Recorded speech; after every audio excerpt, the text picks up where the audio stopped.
Hey, what's going on, everybody? You're now listening to the Everything with Millennials podcast. This is, of course, the podcast where millennials talk about whatever they want.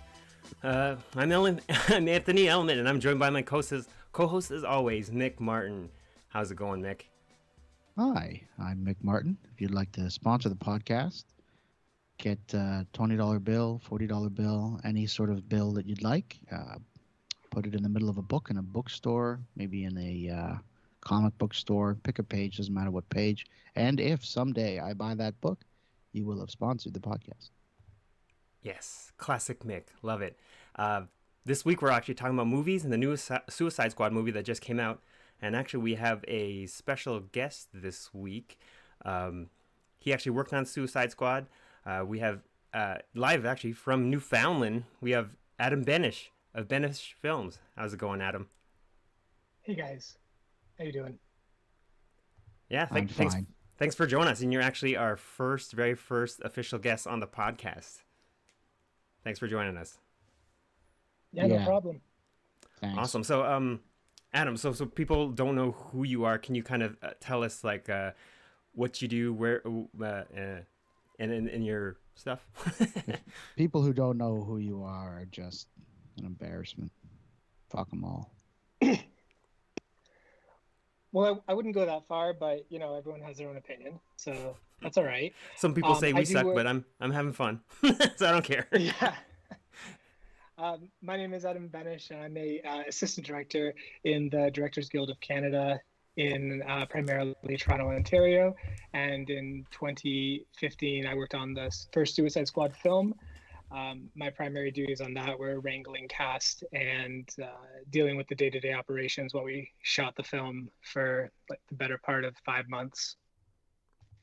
Making sure Jared Leto's balls were always cupped appropriately.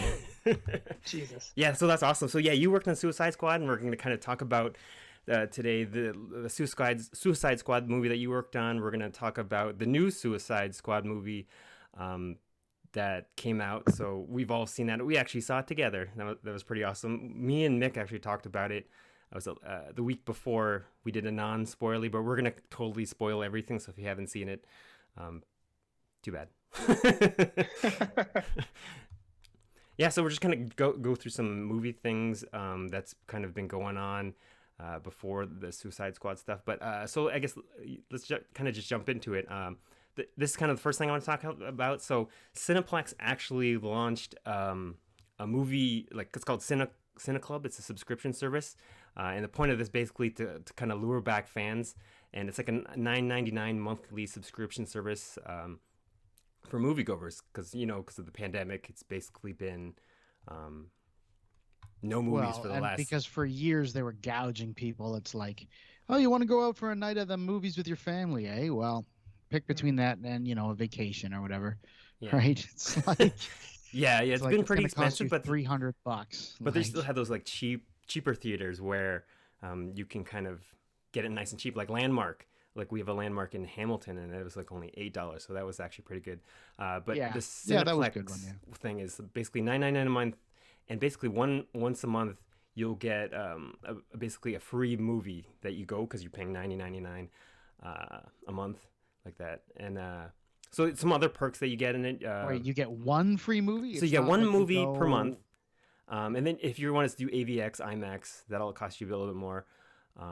So you'll get 20% off concessions, 20% off gaming at the Rec Room and Palladium, and 10% on Cineplex store movie rentals and purchases. Actually, that's not a bad deal, $9.99, because like what were they charging before for like one movie? Wasn't it like close to $20? Yeah. It was around $20. Sometimes it was more than $20. It was more than $20 for the VIP seats and stuff like that. Like, yeah, so I don't know. Actually, that's a pretty good deal for $9.99 a month. One movie free a month plus a whole bunch of discounts and stuff. Like, personally, like I could probably see myself doing this, like going, because I know Mick, you're a big movie guy, and you love seeing, like we've talked about this. I don't think it's a great deal. I like but you like seeing movies in theaters, man. But if you're only paying $9.99 instead of like $20, would you sign up for this? You're a movie guy. I think like no. Both of you are movie guys. $9.99 for one movie in a month? Yeah. Like, What, and I you're a gotta big sign movie up. guy. I gotta You're go through all the labor of signing up for these. Like, I don't have patience for that, man. no. I What have about you, Adam? Would you no. go? Would you Fuck sign up for no. this? What does it offer for the VIP moviegoer? Oh, I don't know. It doesn't say how much extra. Oh, so for you, it's like how much extra for the VIP, eh? It doesn't actually say Right. in this, um, but like say you can go So to a regular movie, like not VIP, but a lot of I guess the VIP big thing with VIP is the assigned seating, right? Um, yeah, that and IMAX as well. But it is like as Mike said, it got up to spending maybe 80 or 90 yeah, bucks because of what Yeah. they do with the tickets, but then also the in-seat service. And the thing is the pampering, right? And yeah, if I want to yeah, see a regular movie, I'll watch that on a projector that I own or a friend owns, or I'll watch it on exactly. like a 60-inch TV. Yeah, Yeah. They want to put butts in seats, Adam and I got don't that know. grown-up money. I do have that grown-up money, so and I will do the VIP because that's how daddy roll. But um, All right, all right. if hey, we've all got that grown up money now, so we can spend it however we want. right, but if you're gonna dangle a carrot like that, again, like there should be something more offered to it, like a tier system or more than just one. Because like this one and done, Yeah. what do I, Well, they you also have know? that thing where you watch movies and you kind of get points. So then when you accumulate like the points, it's like the old Cineplex system where it was like you watch 10 movies, you get one free. So they're doing something similar with that with this program as well, where it's kind of the same program where you watch a whole bunch of movies, you get points, and then you can get more free ones. But I guess you guys are so much into movies that one is not enough. Is that what I'm hearing from kind of both of you guys? Plus the pampering Yeah. Yeah. of VIP? Yeah, like if you want me to sit down and sign up for your stupid service, one movie ain't gonna cut it, yo. Yeah, no, well, for me, I'm like I watch a lot of movies at home. I have a projector and a nice system, so it's pretty good. Like, and I don't have to go to the theater. Like, I know Mick is like, I must go to the theater to see every Marvel movie. I could go either way. I like to, I So see as much. I love going to the movies. I just love it. yeah, I love it. yeah, no, that experience is So awesome. We went to the whatever, but movies. I'm not signing up for this shit. Yeah, we saw that Suicide Squad movie, and I was like, okay, this is a little bit better than at home. But I think Yeah, well, that was a fun evening though because we all yeah, went out yeah, and you went stuff out. like that. Like, I think it was the three of us actually. Yeah, we went out Yeah. and we were hanging out, like drinking pints and stuff before the movie, and yeah, no, it was a good time. It was a good time. Yeah, I guess it's about that kind of experience of going out that kind of sells it. But if you're just watching it, I Right, guess you but guys are at a higher level where you need more out of it. For me, this would kind of be perfect. I don't see like a ton of movies in theaters, and mostly they're just Marvel movies. So like there might be even months where I don't even go see a movie. So this would probably work Yeah, better for well, me. since COVID, I haven't. I used to go see everything. I shouldn't say I see everything in the theaters because I don't anymore, but I used to all the right, time. but that's the point of this, right? Is to get people back in, Yeah, this like ain't butts doing it. back in seats, right? This ain't doing it. No, Yeah, I for got I sure. got used to the new method. Still watch almost everything that comes out. Yeah, So Yeah, and but it's we're not. gonna go see this Suicide Squad, right? And we're gonna have that engaging yeah, time that together. that Like was a good Anthony time came between the from, three of us. Yeah. right, like he came from Paris to Toronto to see that, right? Like Paris, In my Ontario. G5. Yeah, Fair yeah. enough. But like he actually wanted to come out with it, us to From be with Paris, France us. to Paris, Ontario to Toronto. Oh Jesus. Uh, Anyway, that's what I'm getting at is that it's bringing people back out, right? yeah, not enough And though. You want me back out? You're gonna have to do some major, like a lot more apologizing for the years of gouging. You know, for like when I was Yeah. addicted to the movies and when it was easy to go see, and they're just like, yeah, okay, this popcorn costs us 11 cents. You know, per Yeah. like Oh yeah, that gouge. Yeah, the this, extreme you know, gouging. this much, right? It should be it is costing bad. people like nothing, like butter and popcorn. That is the cheapest, but like, come on. So, you know, I don't really begrudge them. They're, you know, whatever, man. Like, they got to make money. They got to exist. I don't know what their Yeah. fucking profit margins are, but I just know that from my perspective, it was a lot of goddamn money for not much. Yeah, for sure. And like as from like I'm a person who like trades stocks and stuff, and I've been watching like the Cineplex stock. It's gone down. So I think even before COVID, all movie theaters like the value has actually gone down. Like they're not making as much revenue and stuff like that. But it seems like you guys are kind of the types that would want it to still be around, even if it's more of a niche thing in the future, right? Well, I hope it doesn't. I hope it doesn't get reduced to niche. I mean, that would suck. Yeah. I think Um, what will happen is we'll go away from, and this is more also considering the placement of people now to watch films, is we can't go to the 500 cinema, like that's not going to be appealing to people right now, right? mm, Yeah, right So I now. think if anything, we're actually just going to shift to like the smaller theaters. Oh yeah, yeah. and the VIP was usually only about 100 people max anyway, right? Versus like kind of the general Oh, Hmm. admission, if that, but now I think it's like like 30. 20. Yeah, we went. I It, couldn't yeah. count more than 20 people in that theater, and that's nuts So because they were all spaced out. Some movies are very excellent though in that like arena style of watching it, right? Like what watching Avengers Endgame when everybody shows up and you get to see like everybody around, people are hooting and hollering. Oh That is yeah. fun. That's cool. Oh, I mhm. Like totally agree. That's like for me, that's the one movie I go to, like all the Avengers stuff, because that looks crazy awesome in it was great. It in a was fun to theater. Yeah, watch. It was and great especially in the that theater. new one. You actually told me about this, Mick. It's the 4D movie where it's like you get I sound like in the those. seats, it vibrates, it like sprays Yeah. water in your face, and you get smells. That's nuts. That's crazy. Yeah. I know, it's awesome. Yeah. That If they're I've in a only gone. bathroom, the place smells like shit. It's crazy. I've only gone to like one where where the seats move and they have sound, but this one's the next level where they have like smell and like wind and water. That's nuts. Yeah, no, it's awesome. I To really go to enjoy it. Avengers movie, smell like gun and smoke. That would I just want to do that one Yeah, time. no, they'll shoot you in there. They come out and shoot you. It's a war movie. They'll kill half the audience. It's nuts. Yeah. Like yeah, no, you got to go.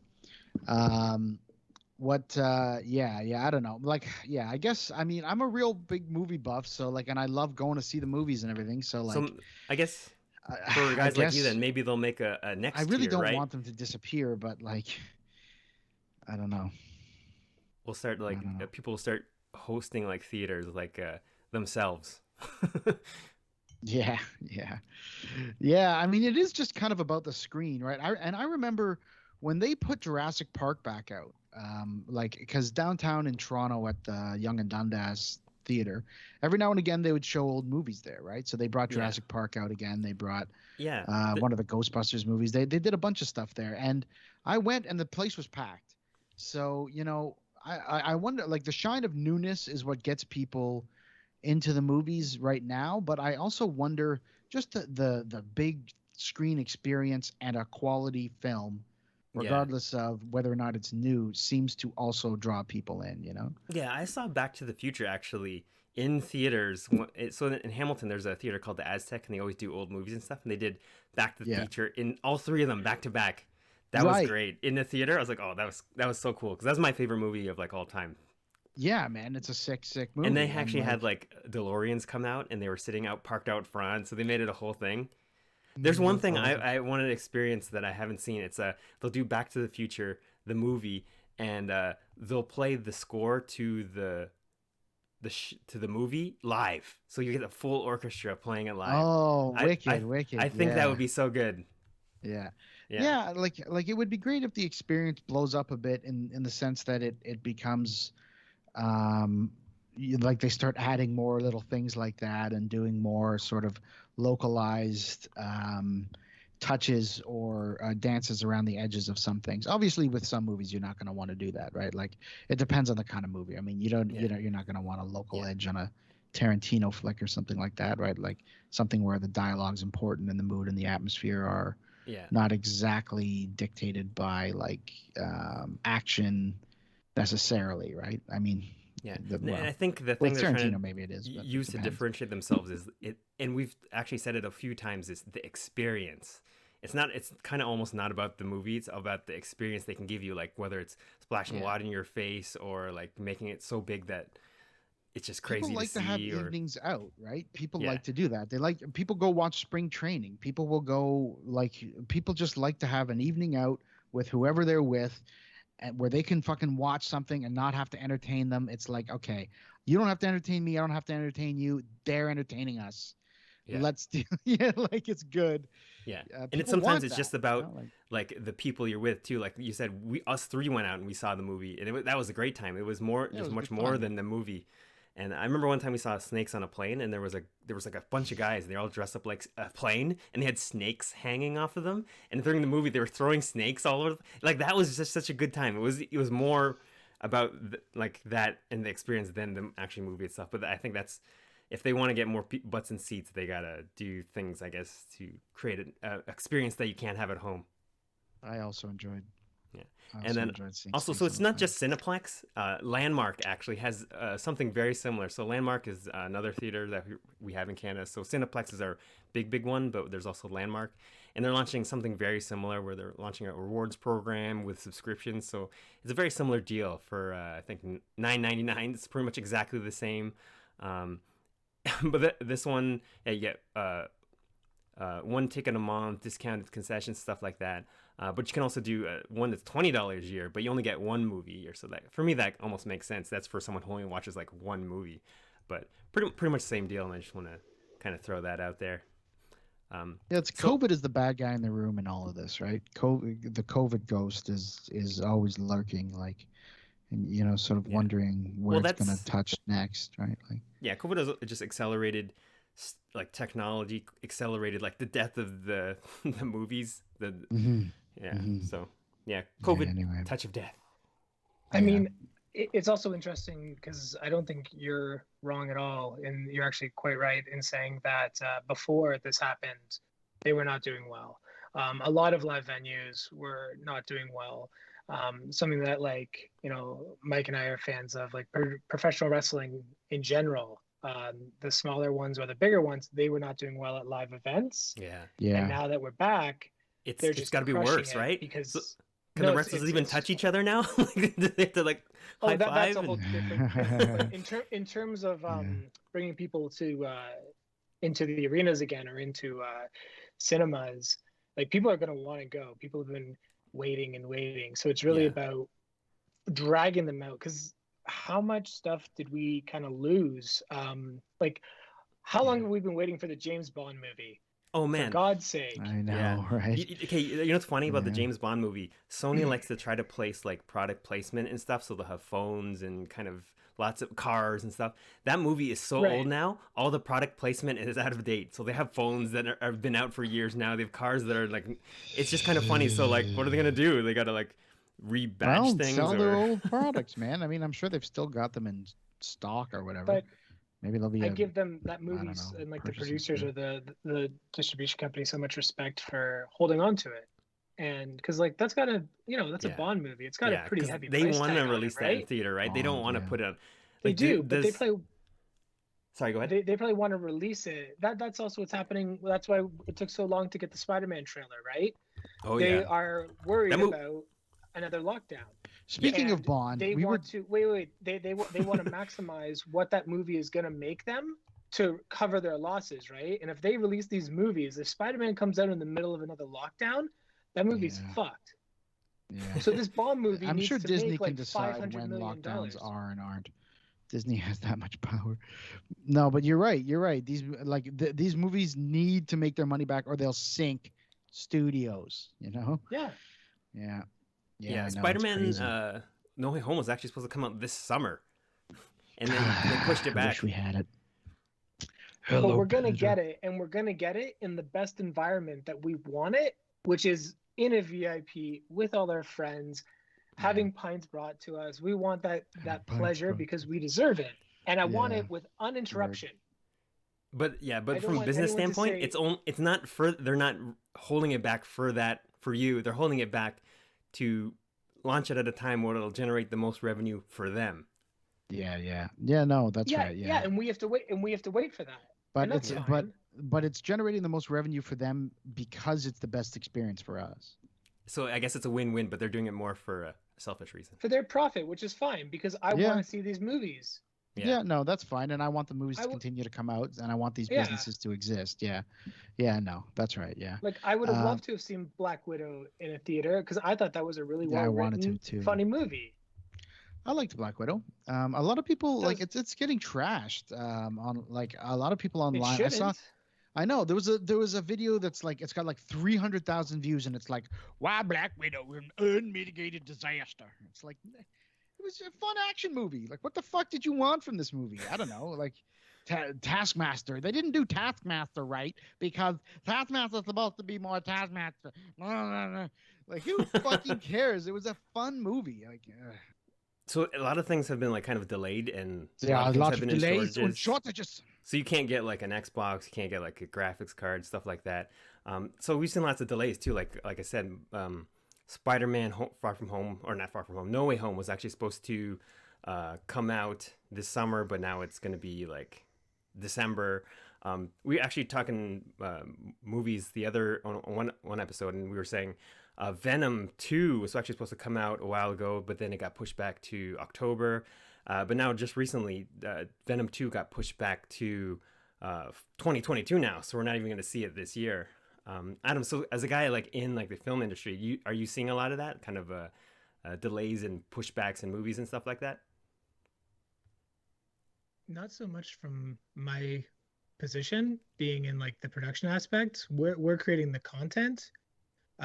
It's the distribution is where it's being held, right? So, and that's the thing, is that with all the streaming services, we're just making more and more content, right? We're making more than ever. And when I first got into the film industry in like 2003, some of the crew members would say like, "Oh, like save your money. You don't know when you're gonna go like 5 months without a job." And I'm like, well, that's in your prime, which was like the 80s in Toronto, when you would have maybe like two or three series going, like probably CBC series, and you would get like one movie. Like Die Hard 2 was shot primarily like at Pearson, right? So in the 80s, that was a big movie for them. Mm-hmm. Now it's just like we're just going to town, right? We have so much work and we're busting at the seams. We're throwing up studios everywhere. So no, like we don't see that, because the thing is everyone is still racing to be ready to launch, because it's like now you almost can, there's no, for the most part, there isn't really a rollout anymore because of what happened with COVID. The build up to a release date isn't as big as it needed to, because you didn't need to really pull people out of the seats. A lot of the stuff that we're creating is just going to streaming services. Oh, I see. Like, like the Momoa show just finished a shooting, and like they have a release date because it's just going online, right? There's no interruption there, Yeah, right? but like, Nothing interferes with that. But like in the say like right when like we were at the height of COVID, what was work like for you? Did it kind of slow down, or were you kind of still going, but like just you guys were extra cautious? I know a lot of kind of projections did shut down. I've seen just from like movie news.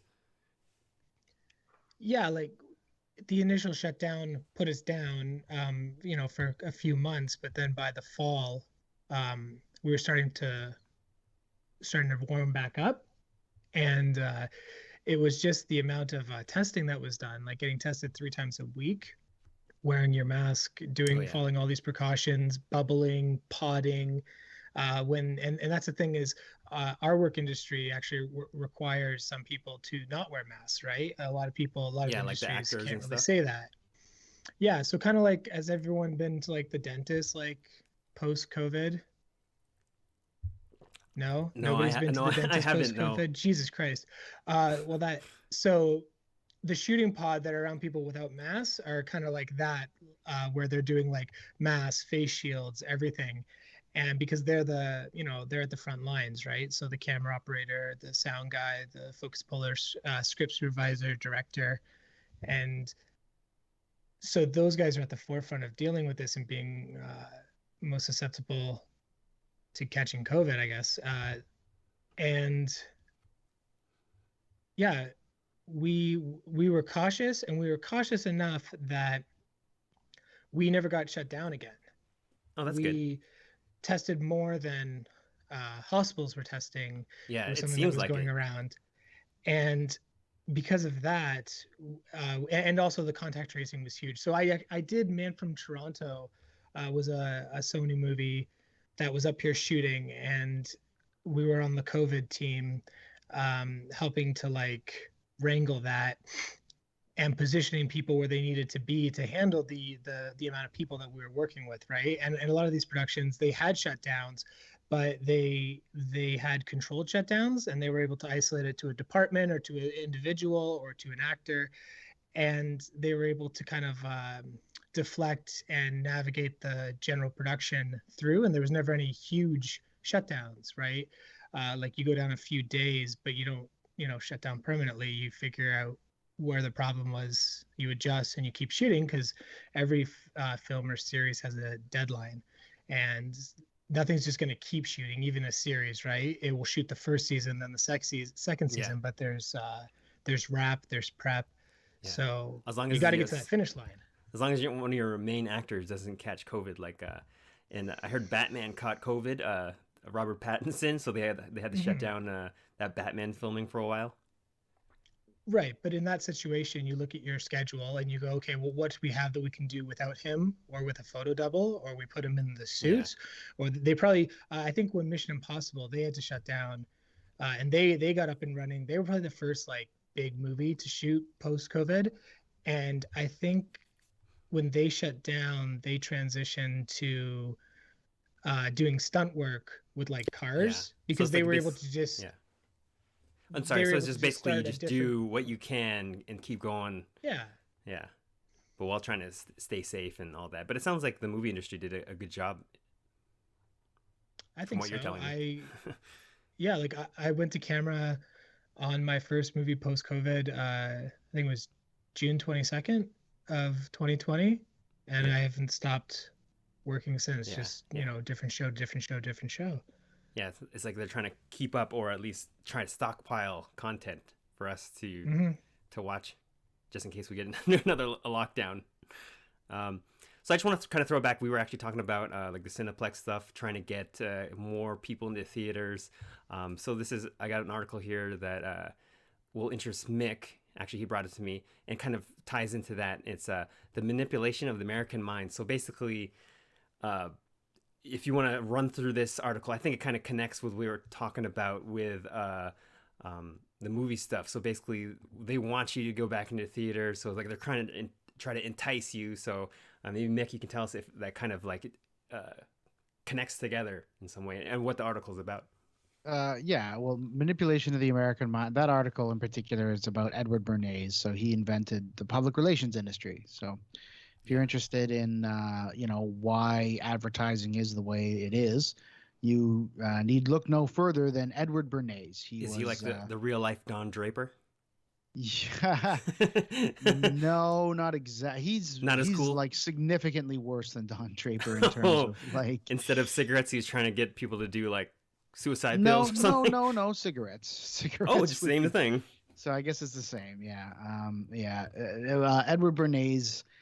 He was the one who figured out you could sort of sell products using a social justice angle, regardless of what the product was. So he would sell cigarettes to women by telling them that it's a sign of equality, that it's a signal that you're, just as good as any man. You can smoke. Yeah. It's like voting, smoking. So, how many hundreds of thousands of corpses are on his fucking conscience. But anyway, I guess he's dead, so he doesn't have a conscience anymore. But all I'm saying is, he was the guy. He's Sigmund Freud's nephew as well. And he sort of understood, like he understood the nature of propaganda by watching the First and Second World War. And he figured if you could make people ravenously murder each other, surely you could make them ravenously buy products. Yeah. So he kind of synthesized what it's an interesting kind of system, because what the military and government will come up with, the private sector always finds a way to make an interesting use of, right? So like the internet. The internet created by the Pentagon, right? Propaganda, PR created, not exactly created by direct government intervention, but I mean, in a lot of cases, right, like Nazi Germany with Goebbels and whatever else. There's and Woodrow Wilson in early United States with their anti-Germany, anti-Kaiser campaign stuff, right? Like they were learning, and then that trickled down to Madison Avenue. So anyway, that's kind of the history. That's where it comes from, and that's sort of what we're dealing with today. So whenever you see advertising, whenever you see somebody trying to entice you to do something, a lot where I don't want to say that it's always negative, because it isn't. Like, companies should be allowed to tell you that they have a it's product not negative for sale. because they're trying to let you know about something, but it's also like because it's devious, because they want you basically give us your money, right? Like, well, what you're there's saying.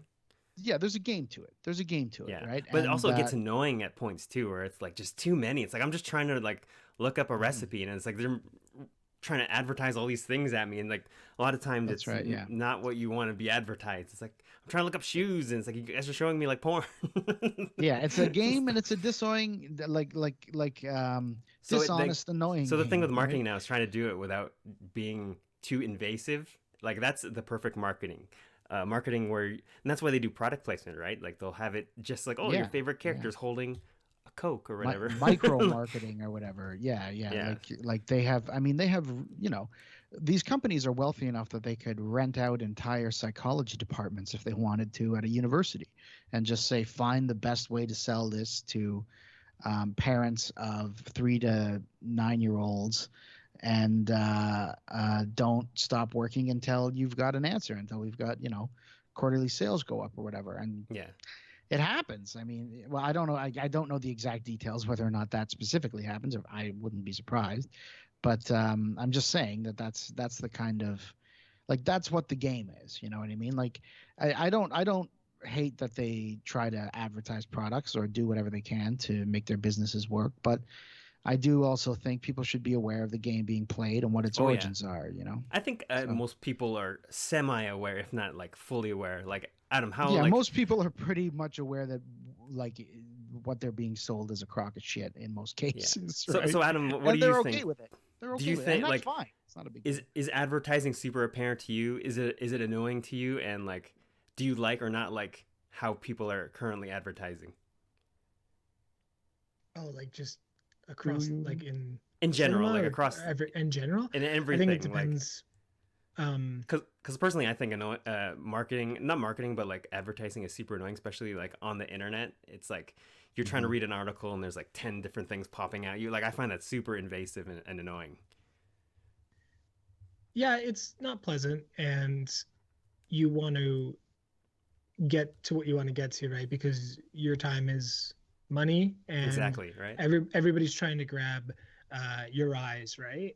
And it's whether or not it's grabbing it in the right way, or it's grabbing it and it's so like repulsive to you. And everybody has their own opinion. That's the other thing. That it could be repulsive for many different reasons, but it causes you to, just not want to bring it into your life. So yeah, when I'm trying to get a recipe and I get sent to like a blender, I'm like, cool, you know what I don't want to do? Buy this blender because you annoyed me while I was trying to get a guacamole recipe. But the worst is like when you're on Instagram and you're scrolling and you're like, I hate you for advertising to me, but yes, I would like to buy this. I think that's happened to me many times. Too is you want it to be organic. You want to, because like Instagram is such a roulette if you think about it, right? You're just ripping through that, and whether or not the impression does something to you or not, you're opening yourself up to being impressed upon, right? And when you see something and you realize it's an advertisement, you realize somebody paid for it, and it's not something made naturally, organically. To me, that's my spectrum of being grossed out. Is if it's a clever or if it's a natural thing, I'm enjoying it, and if I can tell that it's got a layer, I don't want it. I find it, what I find really interesting is the production values in ads tend to be way better than the production values in like your average episode of CSI. It's really interesting. It's like they flip from like a pretty average network TV show to a like a movie quality ad, and then another movie quality ad, and then another one for like a car or a house or whatever it is, and then they switch back to the artistic work that had been painstakingly designed by underpaid writers and fantastic production staff and whatever else and all that shit, and then and that just didn't have the same. It's just interesting. Anyway. Yeah, like I've seen. Have you seen that Audi commercial? And it has a Captain Marvel in it, and they basically do like a whole movie about like what if she's missed during the '90s. But it was basically an Audi commercial. I was like, that was I liked it, even though I'm not like going to buy that Audi. But like movie level action scenes. And yeah, it was entertaining, and I found that was super awesome. Like I guess stuff like that it really appeals to me, and I did not feel disgusted about that because I just basically felt like I was just watching a Marvel movie for like 2 minutes. Yeah. I think the most perfect example of a movie like ever made is the movie Patton, in terms of what a movie was in its origins, like when they were designing propaganda. Because Patton is a movie that you watch, it's like an Oscar winner, it's fucking perfect. And you don't, I mean, there is that rah America aspect to it, but you never really, you just feel like you're having a good time at the movies. You never really, feel like this thing is trying to get me to go out there and go to war for my country or something like that. But it is like it just walks that line and does what the very original design of movies, like of the sort of anti-German war movies and ads were. I just thought that would be fun to mention. I don't know. Anyway. And I guess that's the key, or what marketers try to aim for when they're doing advertising. Like you want to walk the line where you're advertising and you're letting everyone know, but you don't want to kind of let them, like, I guess the key is like if you're having fun, right? Like Adam was saying, it's like, or with that commercial with Captain Marvel, it's like you're having fun and you're getting everything they're wanting you to get out of it. So I think that's like kind of the perfect way to advertise or market, where you kind of just walk that line very nice. Where you that's when it's right, when you don't even know. Where like Adam said, it's organic, right? And it feels. So you basically Dylan, just don't want to. What's interesting about what Patton that you brought up too is like just talking about it, I was trying to go in my head the movie, because it's been a very long time since I've seen it, probably only once as well, because this is also back when they were doing like, it's fairly dry, but it was still like 2 hours 30 minutes long too. But the only thing, it's a movie from the 60s. The only thing, right? But the only thing I can remember from it is, I know it's a tank movie. I know there's tank battles, and I know that there's that speech. Yeah, that's all I remember from this movie, and that speech has transcended time and space, because that speech gets reproduced for the concept of advertising now, which is hilarious if you think about it. And it wasn't necessarily propaganda direct, like it wasn't like propaganda in the moment. It was a self-reflection of propaganda that we were seeing created, because it's fiction, right? Yeah. But everything like that flag was gorgeous. This big American flag, and he's just like, and he walks out. If you see your friend get turned into a bunch of goo, by God, you're gonna know what to do, right? Like, what year is this movie from? The 60s. Oh wow! So can maybe one of you, like maybe Adam, can you explain, or Mick explain what the movie was? Because I haven't seen it, and I guess for anyone listening who hasn't, probably most people haven't seen it. I'm sitting here, I'm like, this sounds like a good time, but I don't know what. I've never heard of this movie or seen it. Right. Well, Adam works in movies, so it's a little different, I guess. And then I've seen it, so. But so it's a movie about George S. Patton, who was a general in World War II, and he was probably America's most successful general. I mean, in terms of like, public perception and like being like a real rah kind of like, he would say things like, nobody ever won a war by dying for their country. They won it by making some other poor dumb bastard die for their country. Like that's a Patton quote. You know what I mean? Like he was like, don't, show no mercy. People say that the Germans are scary. We're going to rip out their guts and use them to shine our tanks. Like, you know what I mean? Like that was his kind of personality in this war. And this is a war where millions of people were dying all over the world. A lot of people were not in a mood for mercy. They were in a mood for this kind of talk. So anyway, that's what the movie's about, his life and his sort of uh, uh, World War II era, like when he got in, fighting in North Africa, fighting in France, fighting in Germany, his like the politics of his life in London and stuff like that. I love it. I just think it's a phenomenal, I don't know, piece of work or whatever. Is it like one of those cult classics for movie buffs? Yeah, maybe you could say that. It depends. It depends on who you talk to, right? But anyway, But sorry, I'll let you go on. Yeah.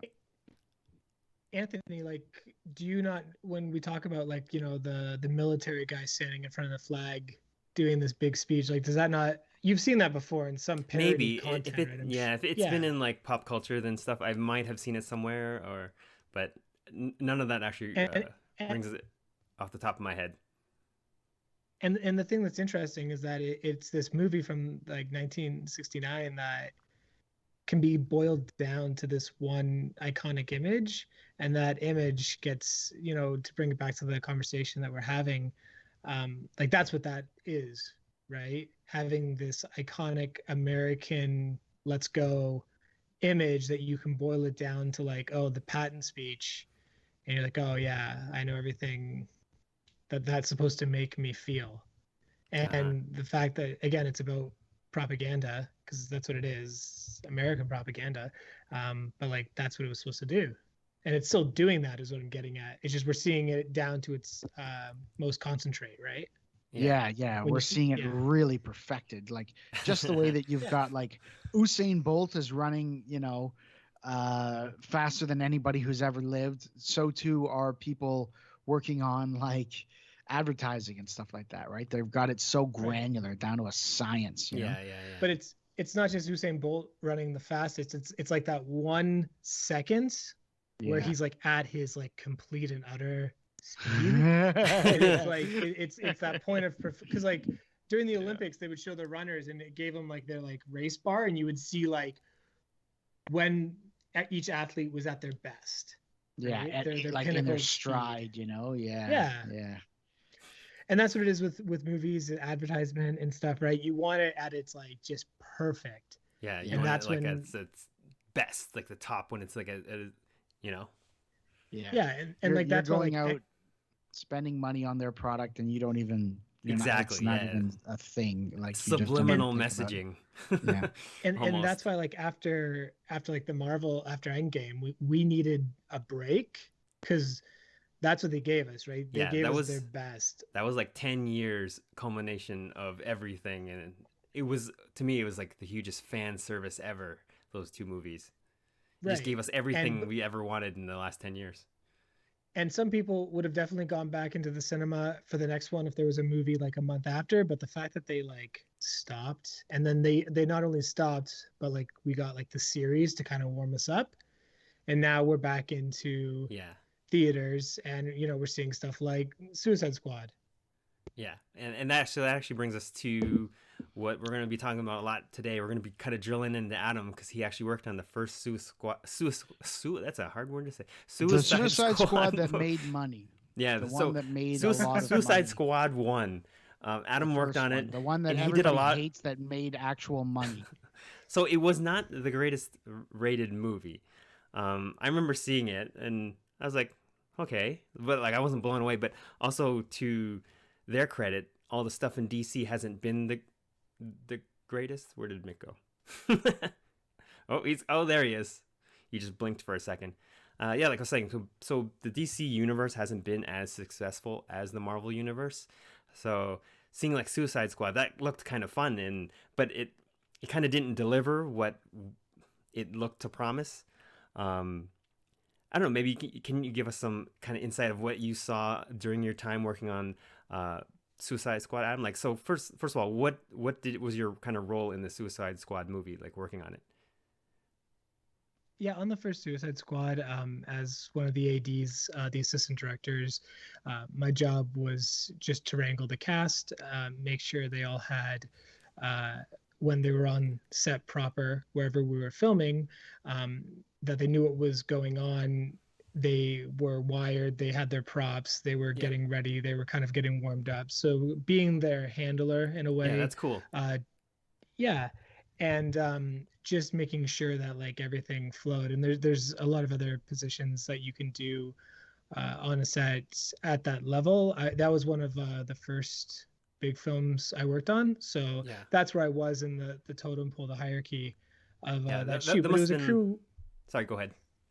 No, yeah, it was a crew with like what 500 people spread out. The shooting crew was probably like 200. There's probably more than that. Who am I kidding? But it was a large shoot, so being able to see a lot of the stuff being created was really interesting. Yeah. Yeah, that must have been really fun though to like wrangle all the crew, especially with all those like big names that you had there. We had Jared Leto, Margot Robbie, Will Smith. We heard lots of stories, and we'll kind of like talk to you about that. But like, what was kind of like the vibe on set? Like when you're shooting, can you tell how good a movie is by being on set, like, or anything that you worked on? Do you get any of that sense? I mean, sometimes you do. Sometimes you know that people are making something magical. The movie I worked on right before Suicide Squad was Spotlight, and Oh. nobody knew it was going to win Best Picture or go, take a shot at winning Best Picture, because to us it felt like and a lot of the crew that were on Spotlight were on Suicide Squad, because that was like, the big IATSE, the big top union crew or top union guys in the city. So we were just making a movie about a bunch of news reporters in, Boston, and like there was a great performance though. You had all these great actors as well, right? We had Michael Keaton, Mark Ruffalo, Rachel McAdams, and so many more. And Oh yeah, you told me that Mark Ruffalo was a wrestler, right? That he liked yeah, to that well, he Wrestle? yeah, he was yeah. So an amateur wrestler. And he can hulk up apparently and fuck people up. well, he had just done. Hulk? Did he had just Hulk done out? Fox. No, he had just done Foxcatcher, right? And so that was a movie about some like iconic American wrestlers, right? A pair of brothers, and so he had just done that, and the director of Spotlight also did Win Win, which was like another like kind of high school wrestling movie. So there was that like odd conversation. We talked about wrestling a lot. The first time I casually like I mentioned it to him, and he gave me an arm drag, and I thought it was hilarious because he was so energetic about the conversation about it, and it was really funny that he just naturally engaged in that. And so the Avengers 2 Well, tell trailer us all dropped about when how we it ended up with the people's elbow and the rock bottom and how it all finished. Remember No, with the power it bomb? culminated in a it, no, we're talking about real wrestling. We're talking about Olympic style wrestling. All right, if you smell what I'm cooking, you tool. But like, yeah, it ended in a really nice experience, right? And the other cool thing was when I got to cue Michael Keaton from outside a restaurant to enter restaurants, and they're like, oh, after the second Oh or third yeah, that's time, cool. like, hey, he can see us, you don't have to give him a cue. And I'm like, oh, okay, no problem. I'm like, you're not going to take away my chance to say action to Batman. So I Yeah. just kept doing right. it Yeah, until we yeah. had done that shot, because that was awesome. Yeah. Man, I heard they're Yeah. gonna bring him. I am so hyped if they bring him as like alternate universe, like Batman, something like Old Man Batman, whatever Batman Begins thing. If he's coming back to Batman, I'm down, man. Yeah, I he's love for those sure doing Batman that. movies. A lot of real comic fans hate those Batman movies because Batman pretty clearly kills people, Yeah, pretty mercilessly. yeah. But I don't give a shit. I think they're great. Yeah. All right, so I want to ask Adam about like a whole bunch of things from like the Suicide Squad. So I've got like some stuff here that we'll talk about. Adam will give all his kind of things. So basically, while they were filming that movie, Jared Leto Sounds basically exaggerated, right? no Tormented his Suicide Squad well, co-stars. okay, he can On. replace tormented with Tormented. pranked. So basically, the article Yeah, is like- every way Jared Leto tormented his Suicide co-stars. So Adam, did you see a lot of that on set with Jared Leto? Like Yeah, I've there was a heard, lot of stuff. Like there's all the stuff that we have heard, so maybe you can say if any of this stuff, or say if you've ever seen any things. Like I heard one thing was like he gave like dead rats to like Margot Robbie and stuff like that. Like, did you see any of that? No, I don't think he did that. I think So I'll so. list He off. was he was really nice to Margot, right? Because Margot was Harley. Yeah, Harley. So Margot was the only one that he really talked to. Yeah. Because so I think what you need to take away from a lot of these is that he was just in character the entire time. Yeah, and that's what I heard. When you talk about and when you talk about going into character, depending on the character that you're playing, there's a couple ways that you can go about doing it.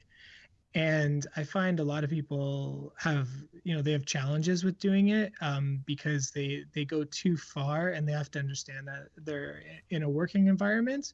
Yeah. And the one thing I can say about him is that he did it so professionally, and that when it was a Joker day, because out of the shoot, there were so many shoots that were just about him. And when it was a Joker day, it was just about that character, and that's all we shot. And so there were his days, and like there was enough probably stuff that you could shoot a movie for how much stuff we shot of him.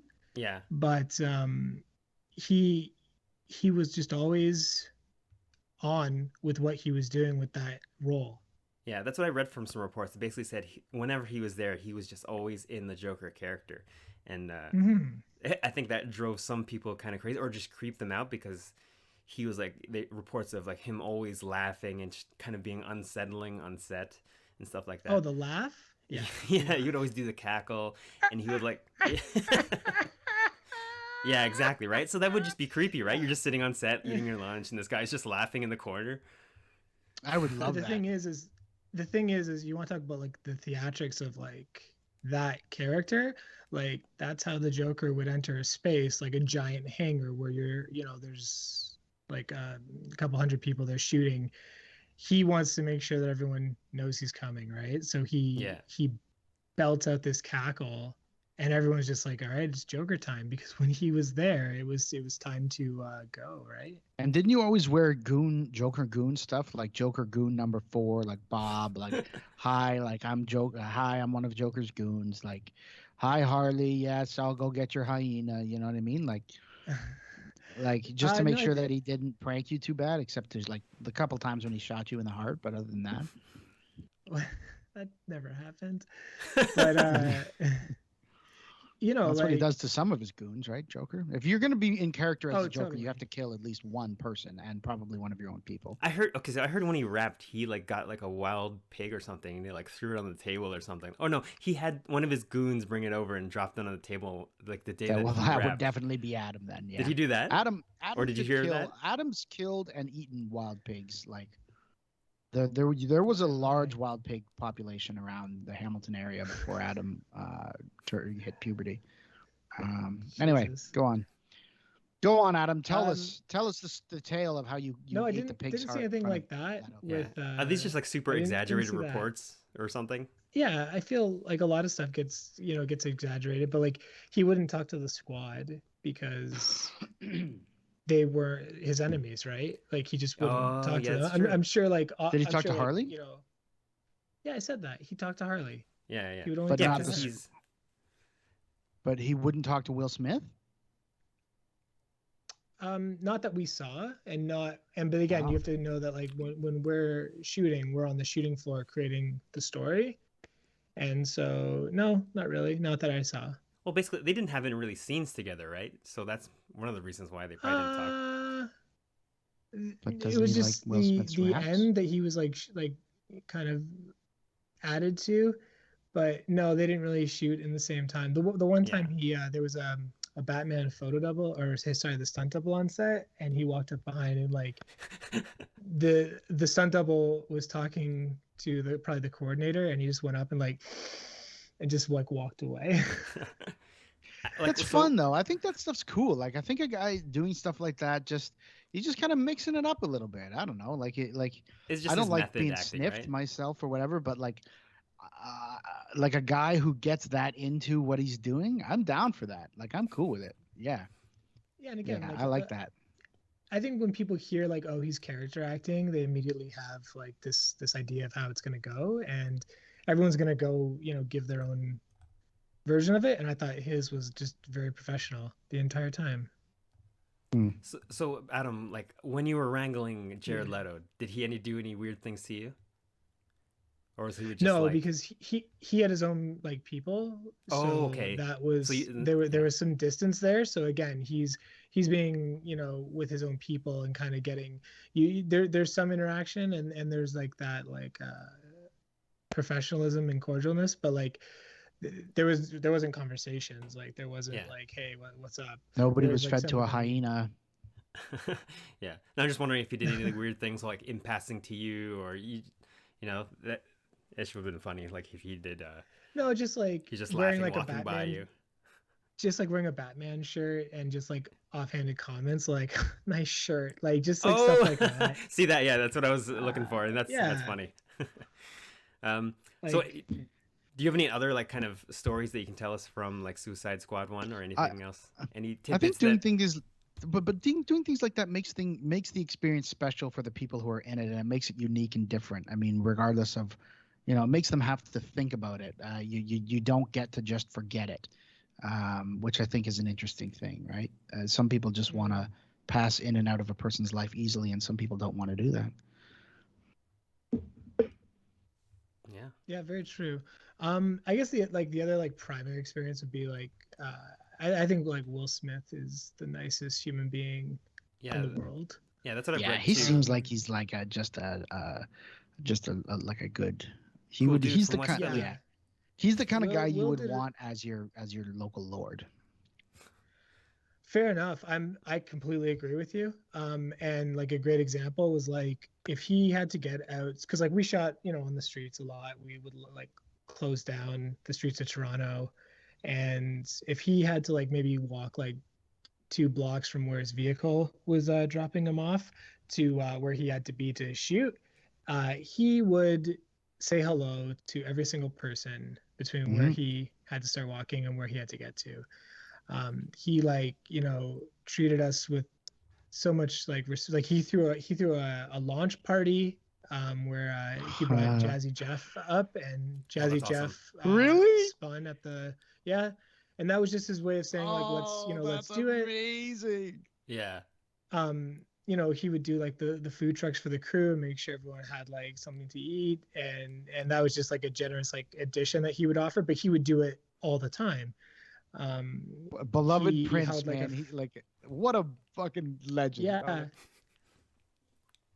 he held Yes. like a family and friends night where he extended our lunch so we could he like just had a bunch of the empty studio spaces dressed up with a bunch of random stuff Wow. and That's interacting stuff, and he just did it a lot to make yeah. us feel really, really Yeah. appreciated. Yeah, that Yeah. sounds awesome. Like he just sounds like a nice dude. He sounds like he appreciates where he is, and uh, he appreciates you guys. So he does all those nice things. So I kind of got a question. It's Yeah, like he's awesome. something I've kind of, I don't know. I think I've read from different like, or just I've kind of guessed because from I've seen. So basically, I've seen like the more successful actors are usually like kind of nicer to everyone. Like Will Smith is super successful, but from your stories, it's Mm. like he's super nice, and I find that with like other big actors. Do you think that's kind of fair to say? Like the more successful an actor is, the more usually the nicer person they are, like Will Smith is. No, that's No, that's not fair to say like in that way, because there are so many nice actors. I think it's more that no, yeah, there can be I'm not saying shit. not successful actors are all dicks. Like there's Right, nice, right, but not like successful, but I'm saying most of the big ones, like, because I feel like you like to stay on top, like you have to have good relations with people, right? And like usually the nicer people stay on top if they're truly talented, like Will Smith, and it helps them stay there, right? but it also depends like how flush they are, right? Like he's still making like big movies, and so while he's doing that and getting what he's getting, he shows that generosity, Yeah, right? Some yeah. people don't have to. Like Mm. another actor that I've never worked with, but I think we've all heard these stories, is like Keanu Reeves is like extremely nice to people Oh, Yeah, I've okay. heard in I was that. so gonna. I many thought you were He's gonna different like go the the other way nicest with guy in that. the world. Yeah. No, Yeah. like, but like I'm just saying, like, I've never worked with him, neither of you guys, but like we all know, we've heard these stories, right? Yeah. So but again, he's probably so appreciative of what his career has done for him. But like, yeah. He's Canadian. He's repping Canada everywhere he goes. He is repping Canada, yeah. Yeah. Cool, People cool. think he's from California. He is not. He is from Canada, yo. Like Mike Myers. Yeah, we got all the cool ones. I actually didn't even know Keanu Reeves was Canadian. That's right, he is. Him and Jim Carrey. All right, we'll have him on the podcast next Canada Day with Shania Twain. And Dan Aykroyd. It's the most successful female singer that came to mind, Shania Twain. All right. I mean, man, she is maybe the most successful female singer, maybe not ever, but like top fiver. In Canada? Well, in Canada, yeah. I mean, oh, you've been going past Canada now too, eh? I'm saying around the world, man. Shania Twain, big deal. Don't fuck around with Shania Twain.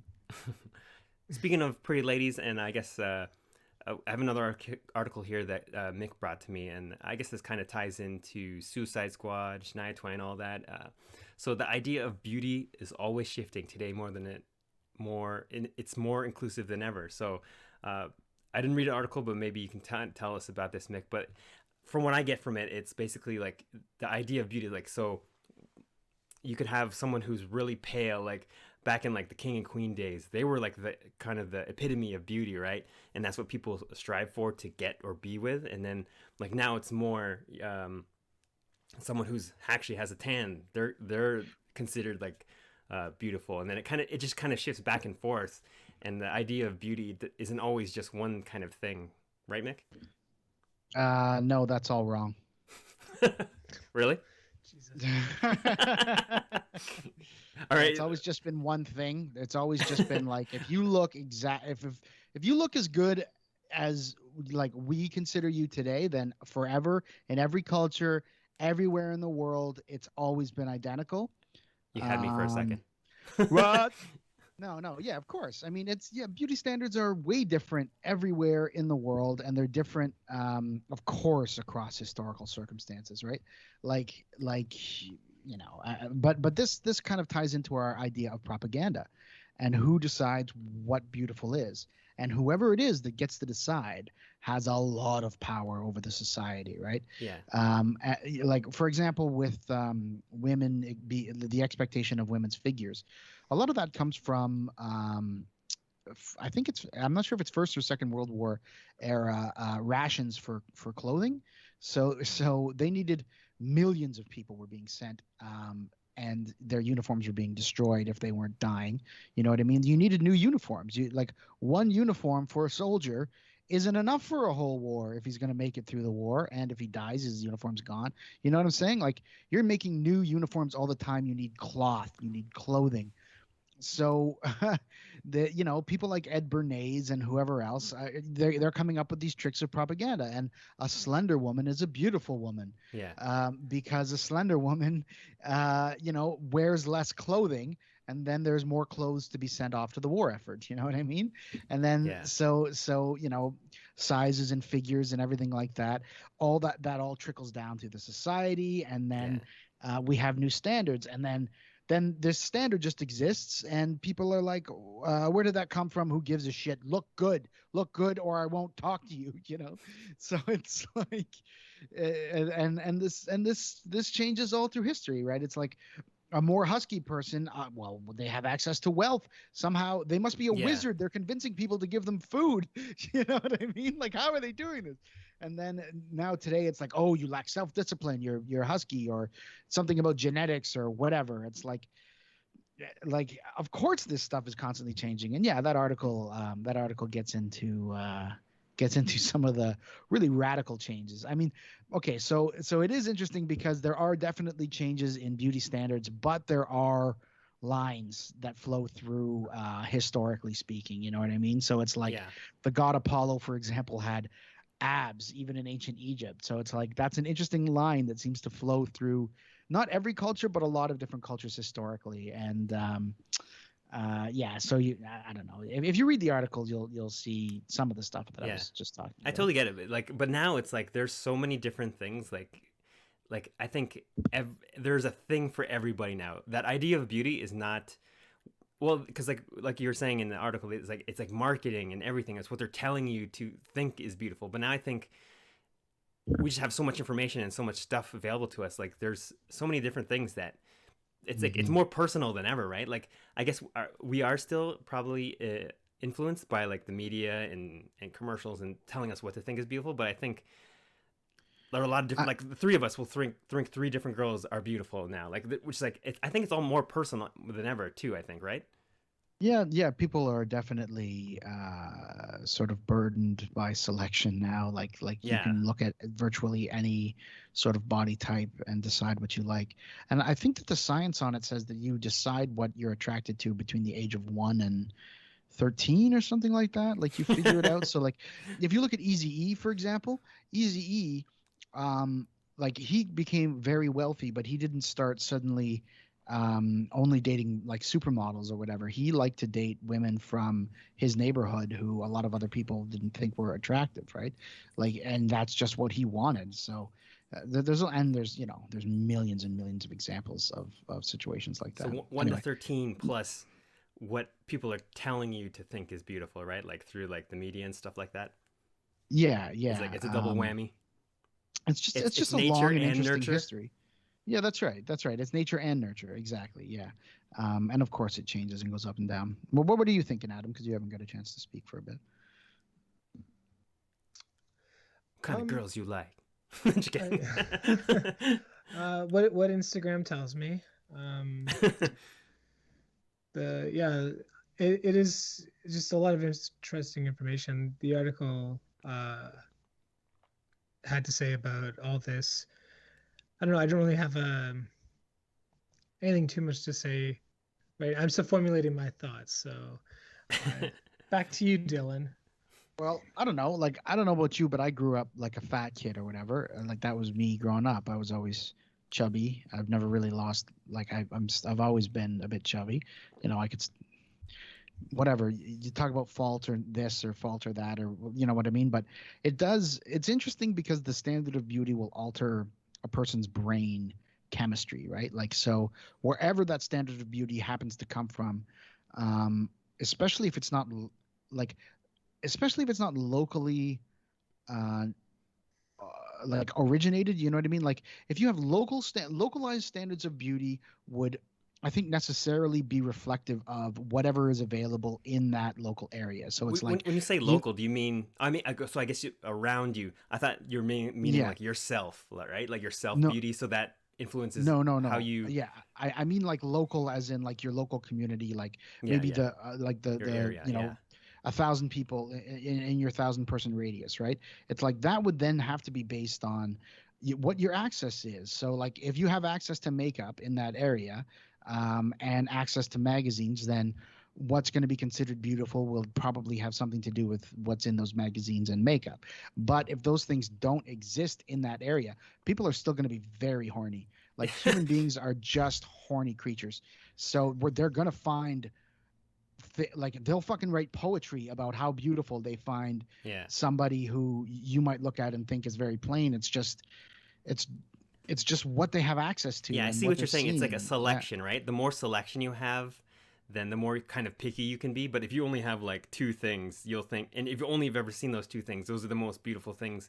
Even if someone who has experienced other probably won't think those two things are beautiful, right? Yeah, like we don't even know what beauty is or what beauty would be for us without the influence of these different sort of mediums, right? Like if you remove them, it would be really interesting to just see what folks found attractive in one another and why, you know. Yeah, some things might end up being pretty similar, right? Like sometimes people, you know, the old saying like women like guys with big muscles or whatever, men like women who look like they've got child, like they're not gonna have any problems having kids or whatever. You know what I mean? So like, and that's got something to do with genetics and biology, and I'm sure that's all there. But I don't know. Like I would like to see. I would like to It's your see. nature, right? Like you're trying to Yeah. find the best mate to reproduce. That's in nature, but then also your nurture. So what you've been kind of conditioned or like predisposed to. to. Yeah. And don't forget that your absorption, your nurture is still part of nature, right? So it's Yeah. Yeah. to me, everything is nature, because internally we have systems in our human, we have a human genetic endowment that allows us to perceive certain things. We're only able to perceive these things in our nurturing area because of what exists naturally within us. So what you find beautiful is natural to find beautiful, no matter what it is you find beautiful, which is interesting, right? Yeah. All right, so we have time for one more topic. I'll let you guys choose. Do you want to talk about Suicide Squad 2? We'll do a review, or Suicide Squad 1, the AYER cut. Let's mix it. Let's mix it up. Let's mix it. Like, what are our favorite things about Suicide Squad 1 and 2 and stuff? What do you think, Adam? What was your favorite thing about that movie you worked on? The one I worked on was like Joker. Yeah, he Joker. was the way he Harley let them Quinn. away. Harley Quinn. Let's Talk about this woman. I just finished watching Birds of Prey for the fourth time. Oh, really? And yeah, and let's talk about the I haven't seen it yet. I've been planning on watching it. I just haven't got to it. The trilogy of Quinn, right? Yeah. Because true. Suicide Squad was her movie. She first shot we shot was the her hanging in Belle Reeves? Yeah, that's the prison. Yeah, first shot we did was like a push in on a techno crane of her suspended doing her flippy stuff. And it was just like everybody we've seen Batmans, we've seen Jokers, we've seen all these villains, we've seen them in many different versions. We got Harley Quinn in the animated series, right? That's what she got first. She wasn't a comic book character to start. She was the animated series, was her debut. Yep. Yeah, Bruce and then Timm, she got I the think, comic, right? Yeah. Yeah, and then she got the comic book series, and then she got her first live action. It's like we've seen the Batmans and the Supermans and everybody, but we haven't seen her yet. And man, she knocked it out of the park. And then she did it again in Birds of Prey, and I think that movie is that movie didn't do well either. If you want to talk about DC movies, but that still doesn't mean that that's not a great movie. I thought that was a good movie. Mm-hmm. Yeah, no, it was a really good movie. I'm talking about what it made at the box office, what people said about it. I think it's a fantastic movie. And then one of the articles I was reading about and whatever this is like they said to James Gunn, you can do Suicide Squad about whoever you want. So he picked who he wanted, right? In that movie, he picked his team. He is Amanda Waller, and he wanted her, and he did her so much justice because that character now is just primed and ready to just dominate franchises. And Margot Robbie is a fantastic performer, and that character is just spot on. So yeah. Well, Amanda Waller is ready to dominate franchises, or no, Harley Quinn, Margot Robbie, Harley Quinn, that character. Well, it's it's. I mean, the first Suicide Squad made a ton of money, and this one should have made a ton of money. It's just the COVID situation, right? So she still has yet to have that like blow up hit combined with everybody loved it critically. You know what I mean? Like you need that. You need that that pairing, and it's not. She's been right on the edge of it. She's just I think a couple more go rounds, and people are not going to get sick of that character, right? They're not going to get sick of her in that role. So she's one of those characters. But she needs more, I think. I think she needs more movies. What were you going to say? Sorry. Honestly, she's one of those characters. So in Marvel and DC, there are people who play certain characters that are just that's the character. No one ever will replace them. Like Iron Man is Robert Downey Jr., right? Wolverine is Hugh Jackman's. So Margot Robbie is Harley Quinn. That's one of those people that are them, kind of. And no one, if you tried to replace them, it would be very hard. Yeah, well, she set the standard, right? Yeah. Of what that character needs to be. Yeah, because those people who portray those characters either are very much them in real life, like RDJ, or just do such a great job at being that character they own it. It's like their thing now. Well, yeah, Harley Quinn seems like it's a lot of fun to do, right? It seems like it would be like a good time, I think, for a woman to just be able to like get into these kinds of badass costumes and paint your face all up and like do all this crazy shit. It just seems like it would be a lot of fun. I don't know. Yeah, she's just like a kind of funner version of the Joker. The Joker right now, as we've seen him in the movies, he's a little bit darker, a little bit more serious. But Margot Robbie as Harley Quinn is a more playful, and that's kind of thing that appeals to most people. It's kind of like the Marvel universe. They're more lively, more jokey, so people kind of gravitate to that and enjoy those a little bit more than the darker tones of the DC universe. Well, I mean, one of the things that they wanted in the first Suicide Squad is because Guardians had just come out, right? And they were like, we want it to be like Guardians of the Galaxy. Yeah. So then they hired the guy who did Guardians of the Galaxy. Yeah, so Suicide Squad 2, they got James Gunn. He did the super successful, playful, funny Guardians of the Galaxy, and he did the Suicide Squad 2, which did have a lot of those tones, and you can tell James Gunn really got to do pretty much whatever you want with that movie because for how crazy it was. Like you got all the wild characters, like instead of having I really enjoyed the starfish stuff, like I was happy looking at the stars floating through space. Yeah, Suicide Squad 2 was really good. I'd have to say, it is better than the first movie. I could think because of the extra playfulness and the funny stuff like Weasel and like Pete Davidson. That stuff was hilarious. It's just like so weird that it was awesome. And that's kind of the charm of Guardians of the Galaxy with the weirdness. And Polka Dot Man, just the kind of cast that he picked out.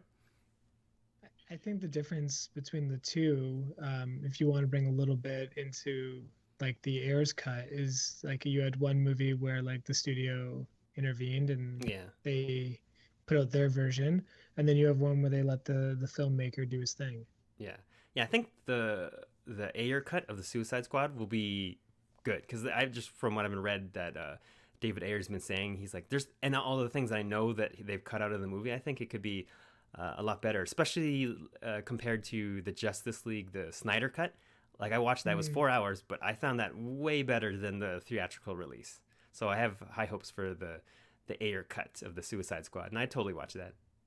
I'm sure it'll be good. I'm looking forward to it as well. Yeah, I didn't mind the first one. I didn't hate it. I thought it was all right. Like I just didn't like the third act when they fought that witch or whatever. I didn't like that. Oh yeah. But otherwise, I thought it was all right. Like I don't know. And this new one was good too, but it wasn't. I think it's getting a lot of hype. It's getting a lot of praise, and I didn't think it was unbelievably good. I thought it was pretty good. Pretty good. I didn't think it was nearly as good as the two Guardians movies. Like I didn't think it was, James Gunn's best movie, but it was a fun movie. It was cool. Yeah. So one of the I wish Batista was in it. That would have been really fun, actually. But one of the things, like when we did Suicide Squad, is I read the New 52. I think was a few years old. Is the New 52 retired? Did they just? Fuck, I think New 52 is now old ass 52. But like also New like, 52 was like when we were 10 years younger. But that's also not their canon anymore, right? Man, I don't know. What's the current run? What do they call the new run? I haven't checked out a new one. The most recent run that I read was Green Lantern with Grant Morrison, and it was fucking amazing. But it didn't. It had its own but little thing. He's asking you what the universe is. Yeah, what do they have? Do they call it New 52? Like, what do they call it now? No, is there a it's big not event? New 52 anymore. There had to be an event to like. They did a multiverse. They did a multiverse smash where Brainiac had everybody in a different universe pod, and he was just like controlled them all. And then they just said they said New 52 is one of those. So they just did a multiverse thing. So they just crushed the pod. And then they rebooted it, right? Yeah. But I read all of New 52, and when I read the Suicide Squad. Right, but when I read the Suicide Squad stuff, I was like, "Oh, this is great!" Like they just keep killing people off, and then they all load into the chopper at the end of the episode, and then they go somewhere else, and there's new people on the plane, and they replenish the team, and then they keep going because they're fucking expendable. Yes. And I was like, "This is the Suicide Squad." Well, then when we're making the Suicide Squad, they're being like, you see what you see, right? We kill Hangman, and then they killed Diablo at the end, and Oh yeah. that was a Dramatic. reshoot, right? When we shot at the original time, we didn't kill Diablo, Yeah, and he I've heard lived. that. Right. So, So um, so knowing what kind of the essence of Suicide Squad should be, and then you sit down for the second one, and they just annihilate everybody on the oh yeah. beach. Yeah. I was just Yeah, so that is good. happy.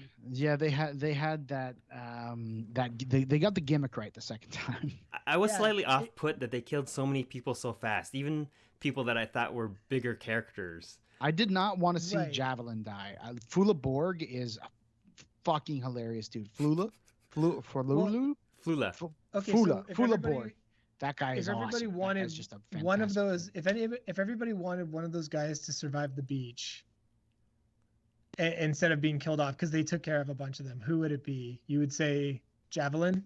Yeah, for me it's Borg because like I don't know, it would have been interesting to see Pete Davidson sort of in a couple of more scenarios, I guess. But I really liked Javelin, and I really not. I guess I don't really like Javelin. I don't know much about him, but yeah, I like Borg, man. I think his shtick is awesome. You just like the guy, not the actual character. I don't right? care. I want him more in more things. Yeah. Like he's awesome. Yeah. Anyway, yeah. Well, that would be kind of my pick for this. It would have been like Pete Davidson because he's hilarious. I think Pete Davidson's hilarious.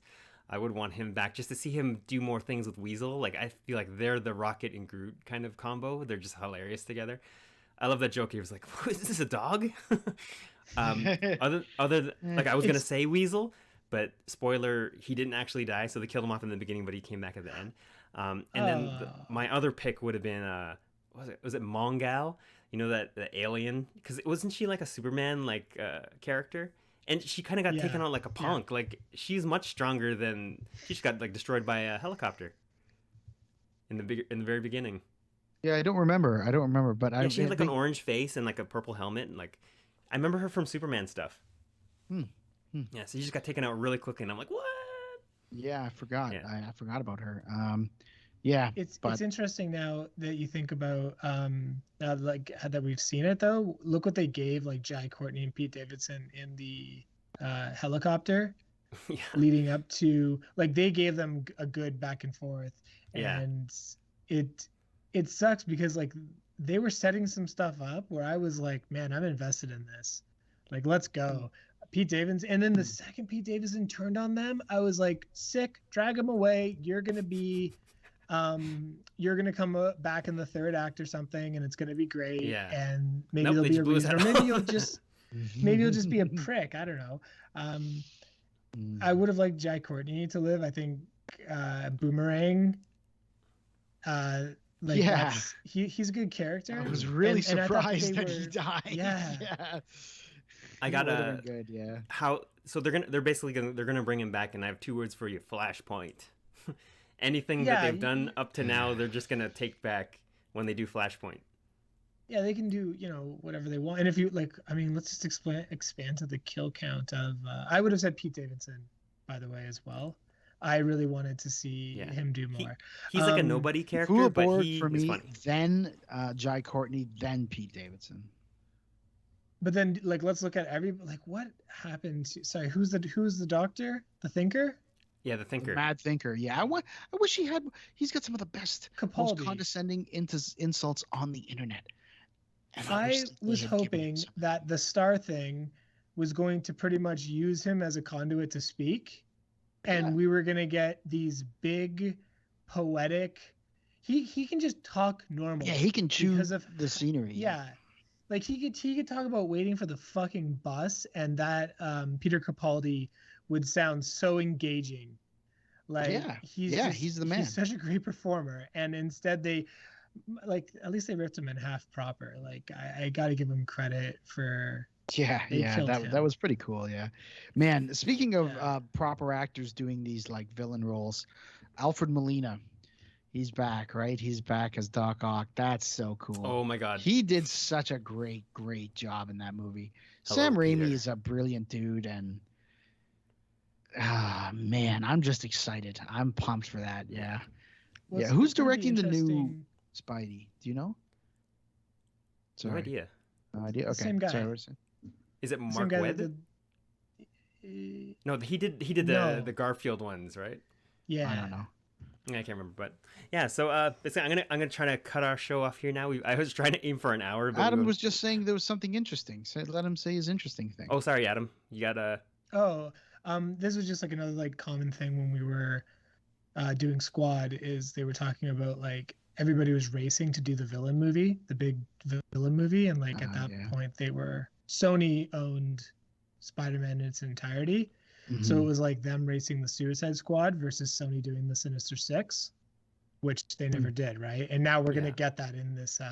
Dylan, Anthony, I think you should just turn this into a two-parter. To be honest. Yeah, no. When we start talking about things, we can kind of go forever. So that's why I'm like, we should just. I've been trying to keep these to an hour, but our last couple episodes, hour and a half, hour 40. It's like.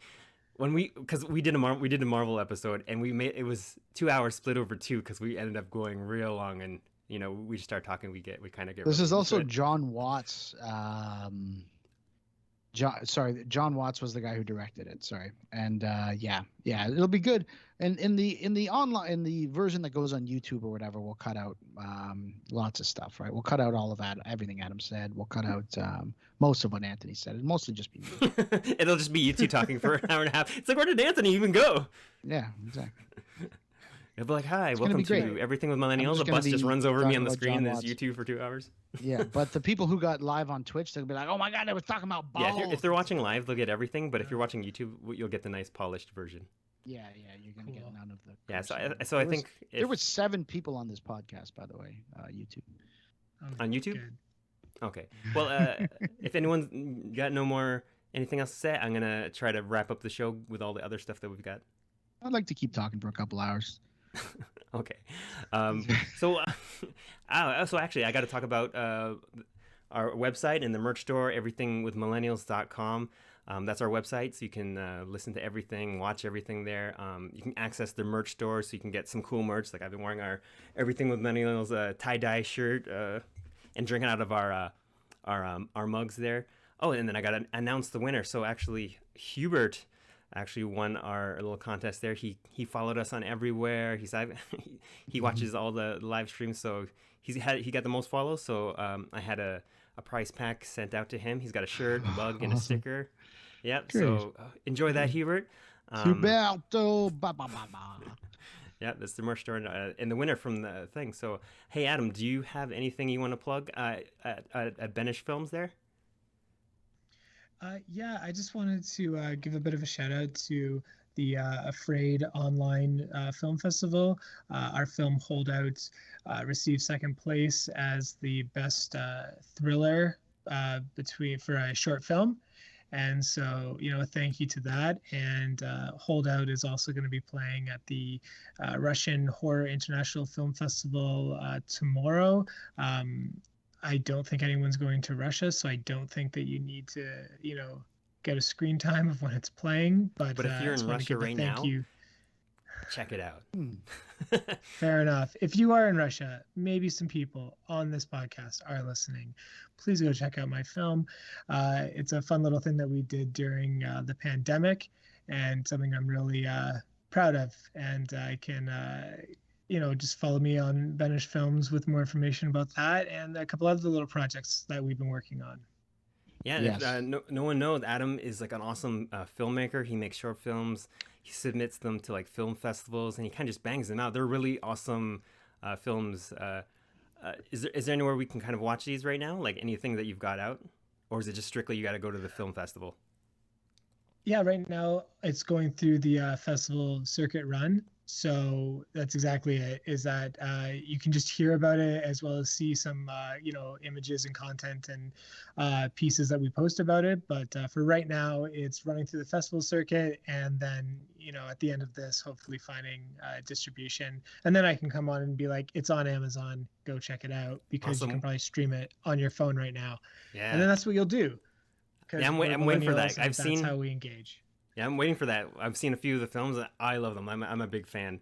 So I'd just like to thank everyone for tuning in this week, and Adam for joining us. If you're looking for anything from the show, I've got show notes and time codes to jump around on all platforms below. You can find everything, links, everything on so socials, podcast, merch shop, everything at everythingwithmillennials.com. Remember to follow us if you're not already. You can watch and listen to us on the podcast, Apple Podcasts, Spotify, YouTube, even on the website. Watch us live on Twitch.